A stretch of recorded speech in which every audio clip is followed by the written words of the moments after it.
Hello दोस्तों, स्वागत है आप सभी का एक बार फिर से हमारे YouTube चैनल ज्ञान स्टार प्लस में। तो दोस्तों, आज हमने कमेंट चुना है श्रीमान रिंकू परिहार जी का। और रिंकू परिहार जी लिखते हैं कि 5 देव रक्षा करें ब्रह्मा विष्णु महेश। इस प्रकार की लाइनें इन्होंने लिखी हैं। और आगे लिखा है कि ये देव तो 3 ही होते हैं, ये 5 किस प्रकार हो गए। तो रिंकू परिहार जी, आपका बहुत सुंदर कमेंट। आपके कमेंट का उत्तर जानने से पहले मैं मेरे समस्त श्रोतागणों से और सब्सक्राइबर बंधुओं से निवेदन करता हूं कि आप हमारे चैनल को लाइक, शेयर और सब्सक्राइब जरूर कर दें। साथ ही बेल आइकन को भी प्रेस कर दें, जिससे कि आने वाले वीडियो का नोटिफिकेशन आपको मिलता रहे। तो रिंकू परिहार जी आते हैं आपके प्रसंग पर कि 5 देव रक्षा करें ब्रह्मा विष्णु महेश। रिंकू परिहार जी, ये आपने अधूरा पूछा है। इसमें इस प्रकार से लिखा है, मंगलाचरण जहां भी आप पढ़ोगे पुस्तकों में, सदा भवानी दाहिने सन्मुख रहत गणेश, 5 देव रक्षा करें ब्रह्मा विष्णु महेश। जो भी कवि, जो भी ब्राह्मण, जो भी होता उद्गाता अधर्यु कोई भी कर्म कांड कराते हैं तो उससे पहले माँ भवानी की आराधना करते हैं और उसका हमेशा अपने दाहिने कोण में उसकी स्थापना की जाती है। और उसके पश्चात अपने समक्ष जो भी यज्ञ करता होता है वो गणेश जी की स्थापना करता है। गणेश जी की स्थापना इसलिए की जाती है कि गणेश जी ही आदि ब्रह्म है, पार ब्रह्म है। उनकी स्थापना करने के पश्चात ब्रह्मा विष्णु महादेव त्रिमूर्तियों को मनाया जाता है, उनकी स्थापना की जाती है। उसके पश्चात फिर अन्य कार्य किए जाते हैं। तो रिंकू परिहार जी, इसका सटीक उदाहरण सृष्टि के प्रारंभ में ही देख लो। सृष्टि का जो प्रारंभ हुआ है वो इस प्रकार से है कि प्रारंभ में आदि शक्ति मां भवानी ही थी और उन्होंने अपने हथेली में 3 छाले उत्पन्न किए और उन 3 छालों से ब्रह्मा विष्णु और महेश की उत्पत्ति की। लेकिन इसमें बड़ा रहस्य है। हुआ क्या दोस्तों, सबसे पहले उन्होंने भगवान श्री हरि विष्णु को पैदा कर दिया। तो जैसे ही भगवान श्री हरि विष्णु को पैदा किया, उत्पन्न किया, तो उससे मां कहने लगी कि मैं अब तुमसे एक बात कहती हूं कि तुम मुझसे शादी कर लेना। लेकिन श्री हरि विष्णु कहने लगे कि नहीं मां, मैं तुमसे शादी नहीं कर सकता, तुम तो मेरी मां हो। तो कहते हैं भगवान विष्णु को फिर से भस्म कर दिया था आदिशक्ति ने।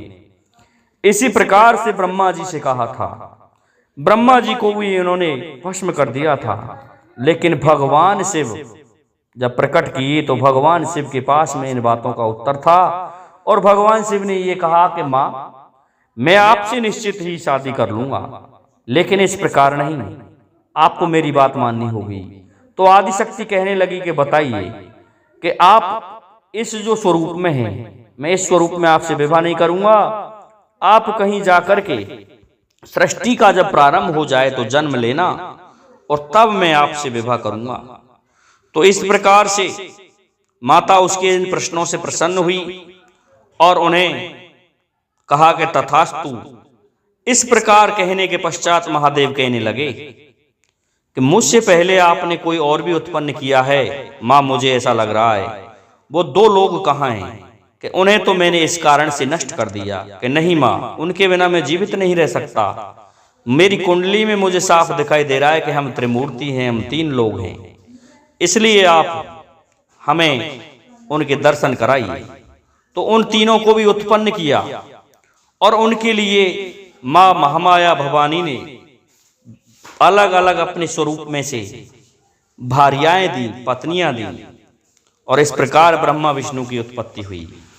उसके पश्चात हम उदाहरण लेते हैं महाभारत का। महाभारत में लिखा है कि भवानी नहरवारी, कौने तो तेरो भवन बनायो, कौने ढोयो पानी, भवानी नहरवारी। अर्जुन जोधा ने भवन बनायो, भीम ने ढोयो पानी, भवानी ना हर बारी। तो रिंकू परिहार जी सबसे पहले महाभारत में भी भगवान कृष्ण द्वारा देवी स्वरूपा आदि शक्ति मां भवानी का ही आराधना और होम करवाया गया। उसके पश्चात गणेश जी की पूजा करवाई गई और फिर अन्य देवताओं की, और तब जाकर के अर्जुन को फिर अपने रथ पर बिठाया और रथ पर बिठा करके उनके रथ को दोनों सेनाओं के मध्य ले गए। तो वहां भी किसी भी कार्य को करने से पहले इन 5 देवताओं को याद किया जाता है, इनकी स्थापना की जाती है।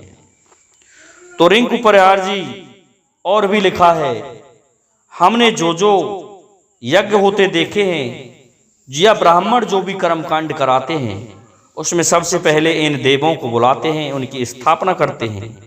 स्थापना करने के पश्चात फिर अपने यजमान के अन्य कार्यों को करते हैं और वो सफल होते हैं। तो रिंकू परिहार जी ये ऋग्वेद से प्रश्न है आपका। मंगलाचरण में जो कवि लोग होते हैं वे भी सबसे पहले इन 5 देवताओं को ही बुलाते हैं। उसके पश्चात मां सरस्वती का आह्वान किया जाता है और फिर मां सरस्वती के अनुसार वो अपनी रचनाएं लिखते हैं। रचनाएं लिखने के पश्चात फिर वो अपने आप को ओरण जैसा मानते हैं। तो मैं समझता हूं श्रीमान रिंकू परिहार जी आपको आपके प्रश्न का उत्तर मिल गया होगा। इसलिए आपसे और हमारे समस्त श्रोतागणों से निवेदन है कि आप हमारे इस वीडियो को लाइक, शेयर और सब्सक्राइब करें, साथ ही बेल आइकन को भी प्रेस कर दें जिससे कि आने वाले वीडियो का नोटिफिकेशन आपको मिलता रहे। दोस्तों आज के लिए इतना ही काफी है। जय हिंद, जय भारत, जय जय श्री राधे, जय जय श्री राम।